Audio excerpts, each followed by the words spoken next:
Welcome students. Given complex number को हमने standard form में लिखना होगा और इसमें ए और बी यानी जो आपके पास रियल पार्ट और इमेजिनरी पार्ट होगा बेसिकली वो रियल नंबर्स होंगे। अब हम इसको किस तरह से एक्सप्रेस कर सकते हैं जी स्टैंडर्ड फॉर्म में। चलें जी स्टार्ट करते हैं। ये बात हम जानते हैं कि चलें मैं यहाँ पे लिख देता हूँ कि जो हमारे पास आयोटा स्क्वायर है ये इक्वल होता है जी -1 के। और इस तरह से हम यहाँ पे देख सकते हैं कि ये आयोटा स्क्वायर है यानी 2 इंटू -1 आ जाएगा +6 इंटू, अब यहाँ पर आयोटा स्क्वायर नहीं लिखा जा सकता, यानी यहाँ पर आयोटा क्यूब लिखा हुआ है। आयोटा स्क्वायर की वैल्यू हम इस तरह से नहीं लिख सकते। यहाँ पर हम इस तरह से करेंगे कि आयोटा इंटू आयोटा स्क्वायर लिख देंगे ताकि लॉ ऑफ एक्सपोनेंट की बेस पर फिर हम इसे आयोटा क्यूब बना दें। इसी तरह यहाँ पे अगर आप देखें तो आयोट यानी स्क्वायर जो है, चूंकि स्क्वायर की पावर अगर 8 ली जाए तो ये 16 आ जाता, तो यहाँ पर हम इस तरह से लिखेंगे जी आयोटा स्क्वायर और इसकी होल पावर आ जाएगी जी 8। ठीक। और 19, अब देखें 19 जो एक ऑड नंबर है जबकि 2 जो स्क्वायर एक इवन नंबर है। इस केस में हम ऐसा करेंगे कि 6 आयोटा लिख देंगे इंटू आयोटा पावर 18 लिख देंगे। अब देखें 18 और 1 ये यानी आयोटा पावर 1 ये ऐड होकर 19 ही बन जाएंगे। इसी तरह यहाँ पे 4 है आयोटा 25, अगेन वही बात आ गई कि आयोटा और आयोटा इंटू यानी आयोटा इंटू आयोटा पावर 24 आ जाएगा। और यहाँ पर फिर हम अगर अब इन लॉ ऑफ एक्सपोनेंट्स लगाएं तो ये आयोटा पावर 25 हो जाती है।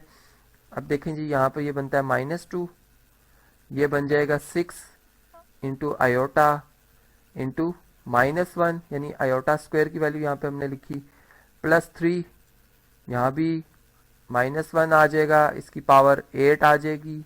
इसी तरह -6 आयोटा इंटू यहाँ पर आएगा जी आयोटा स्क्वायर और इसकी पावर 9, चूंकि 2 9s are 18 होते हैं। और इसी तरह से +4 iota into iota square whole power 12 आ जाएगा। चलें जी अब इसमें इनकी वैल्यूज सब्स्टिट्यूट करते हैं। यहाँ पे -2 आ चुका है हमारे पास, यहाँ पर प्लस इंटू -6 आयोटा। यहाँ पे अगर आप देखें तो 3 -1 की पावर इवन होगी तो +1 जवाब आएगा, ये बात हम जानते हैं। इसी तरीके से -6 आयोटा इंटू आयोटा स्क्वायर आएगा -1 और इसकी होल पावर 9 जो कि एक ऑड नंबर है। इसी तरीके से 4 आयोटा इंटू यहाँ पे आयोटा स्क्वायर की वैल्यू -1 और इसकी होल पावर 12, ये हमारे पास बन जाता है जी -2 -6 आयोटा, यहाँ पे आएगा +3 -6 आयोटा इंटू -1 की पावर 9 -1 के इक्वल होगी। और इसी तरह +4 आयोटा और -1 की पावर 12 जो कि एक इवन नंबर है, यहाँ पर हमारे पास जवाब आएगा जी +1। तो इस तरीके से ये बना -2 -6 iota +3 +6 minus into minus plus हो जाएगा जी 6 आयोटा, और इसी तरह प्लस इंटू प्लस प्लस ही आएगा जी 4 आयोटा के इक्वल। यहाँ से आप अगर देखें तो हमारे पास जो 6 आयोटा है वो इस 6 आयोटा से कैंसिल हो रहा है।